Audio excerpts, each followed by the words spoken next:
Assalamualaikum, hai.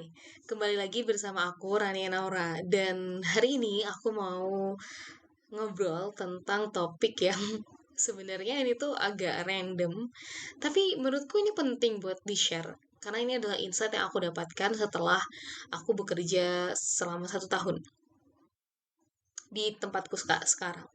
Nah, jadi aku mau ngobrolin tentang siklus PDCA. Nah, mungkin teman-teman yang bergerak di bidang banyak menghadapi audit atau mengaudit tahu tentang konsep ini. Ini konsep yang ada di ISO biasanya terkait continual improvement atau plan ya perbaikan terus-menerus. Di mana untuk mencapai sebuah perbaikan terus-menerus kita menerapkan sebuah siklus yang namanya siklus plan, do, check, action. Dan ya di siklus ini dia siklus yang terus-menerus dilakukan, namanya juga siklus.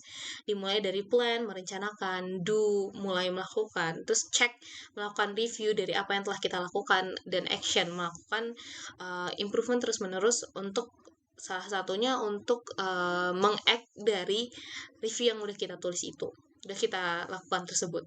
Nah, sebenarnya siklus PDCA sendiri ini banyak dipakai di organisasi-organisasi ketika mereka beroperasional untuk memastikan operasionalnya itu ya ada perbaikan terus-menerus dipakai di ISO. Mungkin kalau di aku sendiri banyaknya ngarah ke ISO 14001 2015 tentang sistem manajemen lingkungan. Kita mulai dari plan, yang masuk di plan itu ada, jadi kalau di ISO 14001 2015 itu ada 10 klausa. Nah, mulai dari kayak 4, klausa 4, 5, 6, 7, 8, 9, 10. Nah, itu tuh dia termasuk dalam siklus PDCA. Kita mulai dari membuat kebijakan lingkungan, membuat perencanaan lingkungan, kemudian memastikan bahwa organisasinya itu comply terhadap obligation yang ada, nggak cuma regulasi pemerintah, tapi juga need and ekspektasi dari stakeholder yang ada. Kemudian ada operasionalnya seperti apa, bagaimana sih proses untuk memantau operasional yang berlangsung, dan bagaimana sih proses reviewnya, apakah ada proses audit, apakah operasional itu ada perbaikan terus-menerus, apakah ada corrective action yang perlu dilakukan, kemudian bagaimana sih sistem tanggap daruratnya, apa sih yang dilakukan ketika ada kegiatan, ada hal darurat, emergency response-nya itu seperti apa sih untuk menanggulangi tersebut, apakah sudah ada drill terkait emergency tersebut, sampai akhirnya apakah ada manajemen review dan lain sebagainya, kayak gitulah sedikit tentang konsep PDCA. Nah, tapi yang mau aku obrolin di sini adalah bagaimana aku setelah belajar lebih detail tentang konsep PDCA ini, aku itu malah jadi ingin mereflek atau memirroring konsep PDCA ini nggak cuma dalam operasional organisasi, tapi juga dalam operasional hidupku sendiri. Kenapa? Karena aku suka dengan konsep PDCA di mana itu membuat organisasi mau nggak mau harus terus-menerus mengimprove dirinya, continual improvement. Dan ketika itu diterapkan di hidup kita, juga hal yang sama.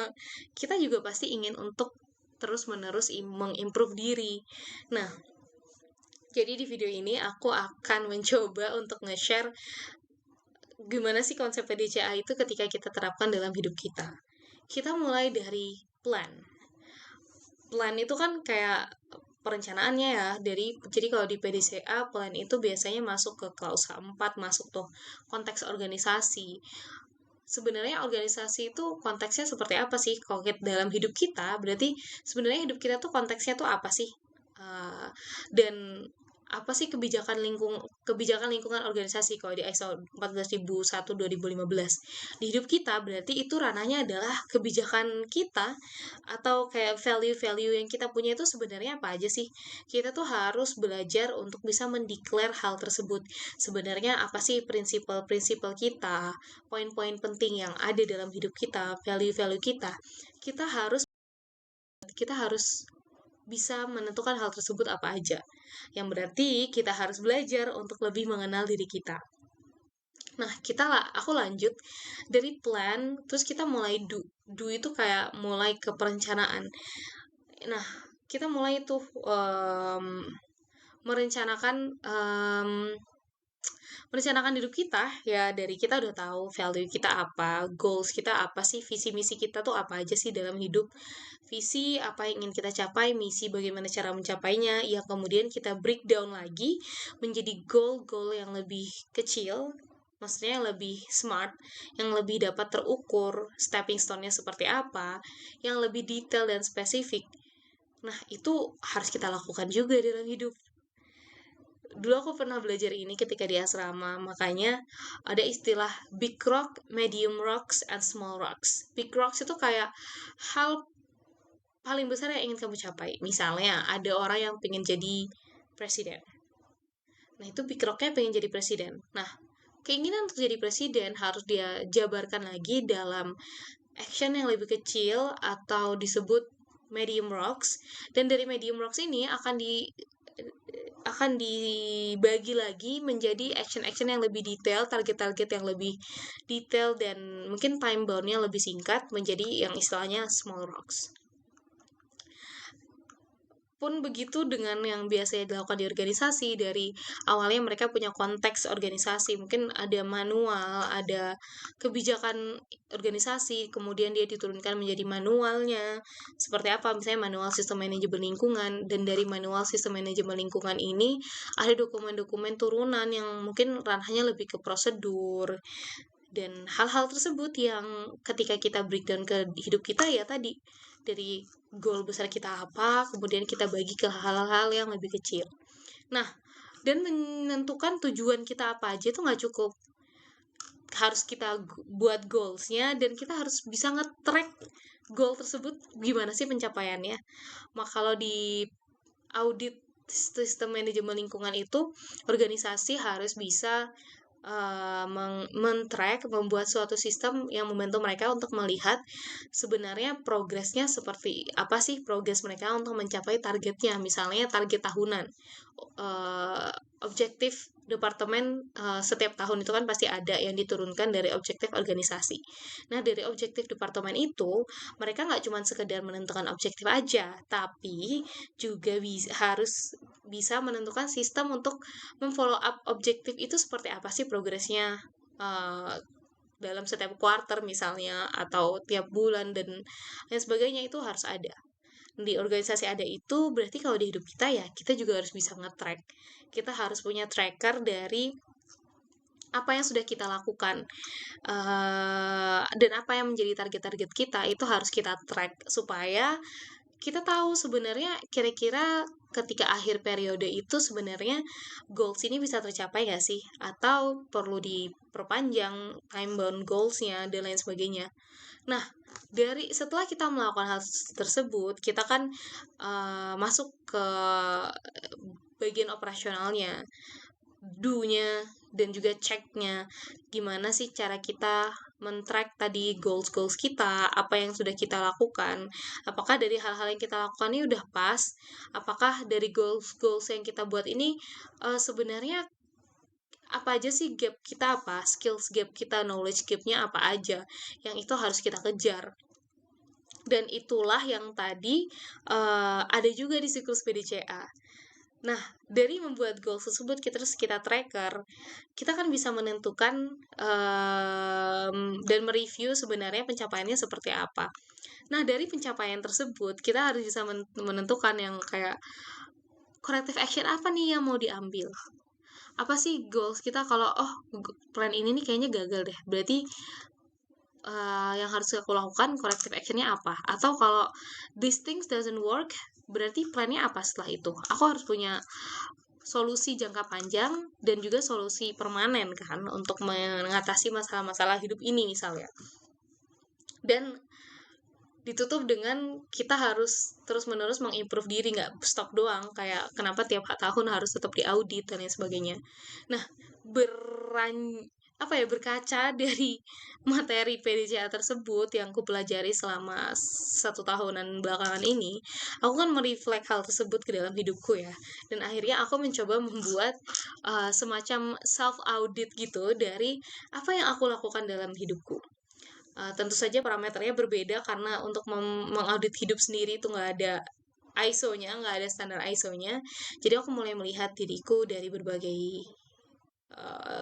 dari berbagai aspek, mulai dari diri sendiri, terus secara um, value, keseharian, knowledge, kehidupan sosial, kehidupan lain-lainnya, profesional dan lain sebagainya. Dan akhirnya aku kemudian memiliki semacam, ya bisa dibilang, corrective actions yang aku buat untuk diriku. Corrective action tersebut kubuat untuk diriku sendiri dengan due date yang berbeda-beda. Ada yang memang due date-nya itu singkat, karena itu hal-hal yang bisa aku kejar dengan cepat sebenarnya. Misalnya menyelesaikan tugas ini, tugas itu bisa kulakukan secara cepat. Makanya corrective action-nya due date-nya cepat. Tapi ada juga hal-hal yang memang butuh proses lama, misalnya membangun habit baru atau menghilangkan habit lama yang itu tidak baik. Itu kan need proses. Nah, itu aku memberikan due date yang lebih panjang. Dan itu caraku untuk merefleksikan siklus PDCA yang aku pelajari dalam pekerjaan ke dalam hidupku sendiri. Walaupun tentu saja teman-teman ada banyak hal yang berbeda dan ada banyak hal dan banyak cara yang bisa kita lakukan in order to have a better life of us, mempunyai hidup yang lebih baik buat kita sendiri. Itu ada banyak banget caranya, tapi konsep untuk gimana kamu tadi selalu punya rencana yang kamu rencanakan dan dievaluasi dan disiapkan dan direview kembali untuk mencapai sebuah perbaikan terus-menerus dari hidupmu, itu konsep yang menurutku sangat menarik dan sangat bisa kita terapkan di hidup kita sih. Walaupun standarnya sih itu PDCA, sebenarnya itu adalah standar yang digunakan organisasi yang ranahnya itu udah ranah-ranah profesional, standarisasi operasional organisasi. Seperti itu teman-teman. Oke, kita tunggu sebentar, izin pause. Oke, kita lanjutkan teman-teman. Sorry, tadi tiba-tiba mati listrik, jadi aku harus set up beberapa hal dan alhamdulillah ini listriknya sudah nyala lagi ternyata. Kita lanjutkan tadi tentang konsep PDCA tadi, plan the check action yang kita terapkan di kehidupan kita. Nah, dari merefleksikan hal tersebut, konsep PDCA yang ternyata bisa diterapkan dalam hidup, aku juga jadi belajar banyak hal lain dengan tentang bagaimana kita tuh bisa loh reflect dari berbagai hal yang ada. Kita tuh bisa belajar dari berbagai hal yang ada di sekitar kita. Kayak aku selama ini aku kira, ya awalnya aku pikir ketika aku belajar konsep PDCA di kantor, ya itu karena konteksnya adalah konteks pekerjaan saja, profesional. Never have I know kalau ternyata iya ya, bisa juga ya kita terapkan konsep ini di kehidupan kita. Dan itu nggak cuma di konsep PDCA aja, menurutku, di berbagai banyak hal. Aku juga sering menggunakan, mungkin kalau teman-teman tahu, spider web untuk mengevaluasi diri. Nah, dulu tuh aku pernah menerapkan itu untuk sebagai salah satu indikatorku menilai diriku sendiri. Kayak dari berbagai aspek-aspek ini, aku menggunakan aspek, mengadopsi aspek yang dulu digunakan untuk evaluasi peserta asrama ketika dulu aku asrama pas kuliah. Tapi aku sesuaikan lagi dengan kondisiku dan bisa ternyata diterapkan. Makanya itu hal-hal yang suka aku lakukan. Aku tuh suka uh, ber bukan apa ya, suka bereksperimen untuk mencari cara gimana aku bisa belajar tentang diriku sendiri. Kalau teman-teman nonton di video-video sebelumnya, aku juga sempat ceritakan, aku berusaha untuk belajar untuk mengenal diri sendiri, dimana prosesnya itu nggak mudah, tapi itu bikin aku belajar. Termasuk ketika berusaha untuk menerapkan konsep PDCA ini di dalam hidupku. Makanya itu tuh kayak ketika aku akhirnya menyadari kalau konsep PDCA ini bisa aku terapkan dalam hidupku, itu kayak moment of truth dan juga aha moment yang ngena banget sih. Kayak, wow, ini tuh bisa aku terapkan ya dalam hidup. Dan makanya sekarang tuh aku biasanya suka menggunakan istilah PR diri itu sebagai ya corrective action diri yang perlu ku kejar. Yang dimana PR kalau cuman tahu PR-nya apa aja tapi nggak tahu due-nya kita mau ngejar kapan tuh kan kadang kita suka nggak ke-trigger ya buat mengejar hal tersebut. Makanya aku bikin due date-nya untuk diriku sendiri. Misalnya ketika aku melakukan gap analysis untukku sendiri terkait kesiapanku menikah.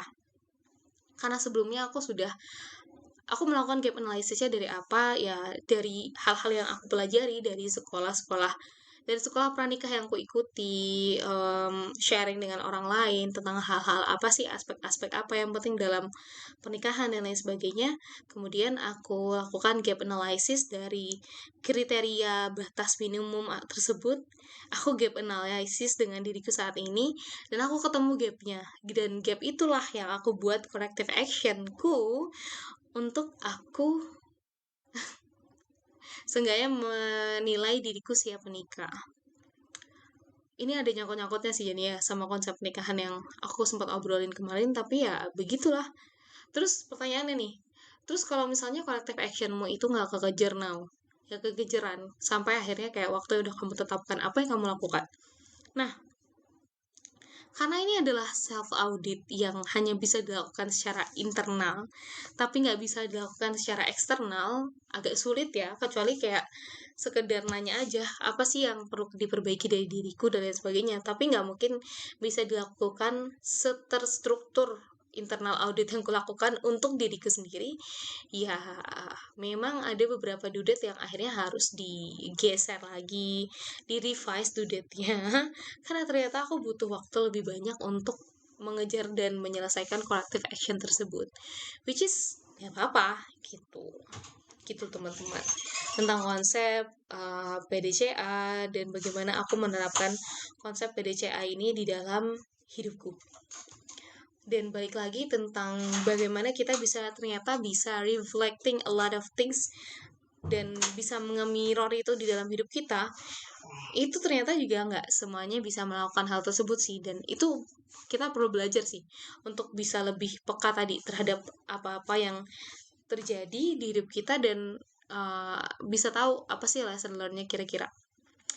Terus ngomongin tadi reflection tadi teman-teman, selain PDCA mungkin hal lain yang akhirnya aku pelajari dalam um, dalam reflecting yang aku pelajari di kantor ke kehidupan nyataku adalah tentang salah satunya bagaimana kita bisa membreakdown plan-plan yang ada dari misalnya kalau biasanya ada istilah standar teknis yang kemudian diturunkan menjadi management plan, dari management plan diturunkan menjadi action plan.